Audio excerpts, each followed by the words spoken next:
भोला नाम का एक आदमी था जो कि एक नंबर का शराबी था। वह अपने दोस्तों के साथ में बैठकर और हमेशा शराब पीते रहता था। और जब भी वह नशे की हालत में अपने घर पर आता था, उसकी पत्नी उसको देखकर और उससे पूछती थी कि तुम कहाँ गए थे। तो वो गुस्सा हो जाता था और अपनी पत्नी को कुछ भला बुरा कहने लगता था और अपनी पत्नी से कहता है, तुम बस अपने काम से काम रखो, मैं कहाँ जाऊँगा और कहाँ नहीं जाऊँगा इससे तुमको कोई लेना देना नहीं रहना चाहिए।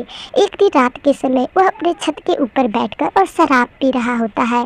तभी उसकी पत्नी वहाँ पर आती है और उसे शराब पीते हुए देख लेती है और वह बहुत ज़्यादा गुस्से में होकर और उसे बोलने लगती है, तुम्हारी ये आदत कभी नहीं छूटेगा, तुम एक नंबर के शराबी हो गए हो। तभी वह बहुत ज़्यादा गुस्सा हो जाता है और कहता है, मुझे शराब पीना चाहिए या नहीं पीना चाहिए तुम ये मुझे मत सिखाओ, वरना मैं तुम्हें अभी यहीं पर मार डालूँगा।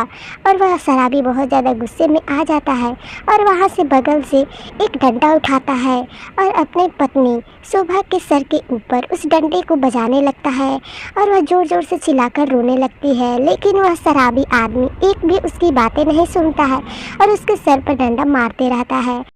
बहुत ज़्यादा चोट लगने की वजह से शोभा वहाँ पर गिर जाती है और उसे गिरते हुए वह देखकर बहुत ज़्यादा घबरा जाता है और कहता है, अरे मैं यहाँ से अपना जान बचाकर निकल पड़ता हूँ, वरना पूरे लोग मेरे ऊपर दोष डाल देंगे, चलो यहाँ से भाग चलो। और शोभा वहाँ पर मर गई थी और उसे का शराबी पति उसी हालत में छोड़कर वहाँ से भाग जाता है और शोभा का आत्मा एक चुड़ैल बन जाता है।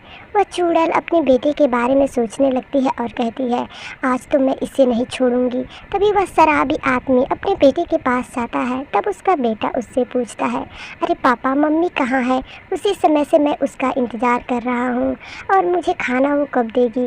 तभी वह शराबी आदमी बहुत ज़्यादा डरा हुआ था और कहता है, अरे मैं तेरे मम्मी के बारे में नहीं जानता हूँ, वो कहाँ गई और कहाँ नहीं, चल चुपचाप सुत जा। तभी वह बच्चा बहुत ज़्यादा निराश हो जाता है और अपने पलंग पर बैठकर रोने लगता है। तभी वह चुड़ैल अपने बेटे को रोते हुए सुन लेती है और वह बच्चा चिल्ला चिल्ला कर अपनी माँ को आवाज़ लगाता है और वहाँ पर बैठकर रोने लगता है और अपनी मम्मी से कहता है, मुझे खाना ला कर दे दो, पापा मुझे कभी भी खाना नहीं देंगे। तभी वह चुड़ैल को बहुत ज़्यादा दया आ जाता है और वह अपने बेटे को रोते हुए नहीं देख सकती थी, इसलिए अपने बेटे के पास आती है और कहती है, डरो नहीं, मैं तुम्हारी मम्मी हूँ, ये सारा हालत तुम्हारे पापा ने शराब के हाल में किया है।